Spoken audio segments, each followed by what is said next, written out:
to another Moonshot. So wherever you're joining us from around the world, I trust again that your week has been productive. And after speaking to you last week about the insanity of the world and how you should be looking to identify the things that you can do better, smarter, more efficiently, more timely, then you should be making progress. Now, in identifying that, today I want to talk about the steps that you need to take.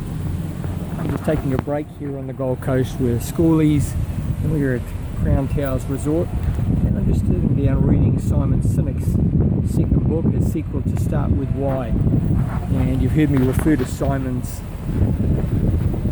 ethos and the way that he thinks quite a little bit. So interesting to read about there. And as I read in there, it becomes clear that for many people, knowing that they want to change and identifying the things that they want to do, they're not sure where to start. So today we'll talk about that. Let's talk about the most important step. So after identifying your direction, after identifying your pathway, the destination, working from the start to the end in reverse, identifying the end in mind and beginning there. The markers, the checkpoints, and even to identifying the challenges that you're going to experience or ought to experience so that you can prepare yourself for them, then the most important step now then in your life is the one that you need to take right now.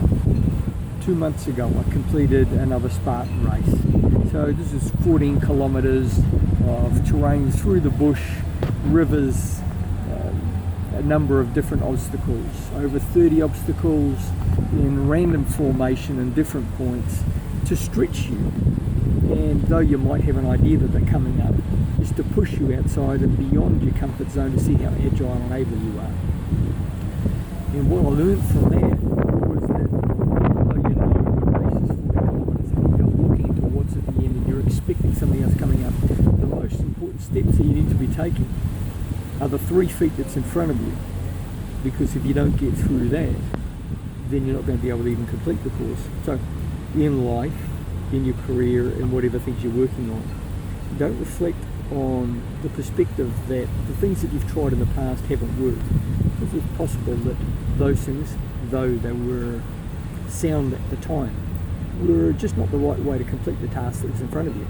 So take what you've learned, apply the experience, and now you need to start to see if there's a new way that you can find to complete that. Let's see if this one that we're about to embark on is the one that will work. Don't be concentrating on tomorrow or the next day or 2 years or 5 years ahead or whatever. Because if you can't make things work today better than you did yesterday, then you're actually going backwards, since the river of life and time does flow and will flow past you.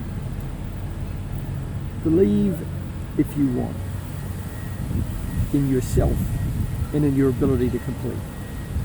But you need to have an action plan. And with the action plan, the first step is the one that you need to take. Whatever you feel might be a reason or a handicap or a disability or an excuse for not progressing as much as you wanted or thought, for not achieving as much as you'd aimed for, and for not realizing as much as you felt that you ought to have been able to, even to completing the dream or the path towards your dream. It doesn't matter. What matters is that they will never get you closer to what you want in life, what your dream is. So spend your time and your energy focusing on the things that can, and apply yourself there. Today, even right now if you want, I'd like you to pick 1 or 2 things that you really want to change in your life and improve on. Now, whether that's relationships or career or health or fitness or family or business or income, write out a simple plan of action that you can apply to make these things happen. Identify the steps and then take the first one. Face your challenges, face your fears, climb the mountains in front of you with purpose. Kyle Maynard is a quad amputee, no hands, no feet. yet with determination and knowing that each step that he would take on his journeys in life would only move him forward. Ended up climbing Mount Kilimanjaro, which is nearly 6 kilometers high. Not happy with that, he then went to South America and in the snow climbed Mount Akapaku, almost 7 kilometers high. And what he says about this and his attitude is to know your habits, know your limits, then never stop trying to break them.